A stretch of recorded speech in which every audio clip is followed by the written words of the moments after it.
what happens immediately after an accident?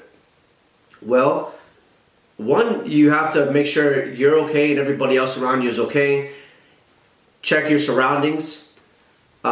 See if there's any people there, any witnesses, anybody you can talk to, get names, phone numbers. Take a lot of pictures. Take pictures of your car. Take pictures of the other person's car that crashed into you, their license plate, if you can, because sometimes a lot of people will hit you and they'll leave, which is pretty crazy, but it happens also. Take pictures of the intersections. Take video if you can. Again, I understand that you may have injuries and you may have pain at that moment. A lot of times you don't have actual injuries. Correction. You have injuries then, but you don't feel pain right away because your body is in a state of shock.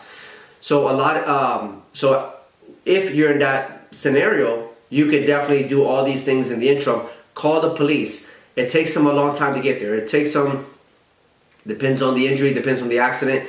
Sometimes it can be within minutes. Sometimes it can take close to an hour. I've seen it that it may be an hour, hour and a half while you're waiting for the police to show up.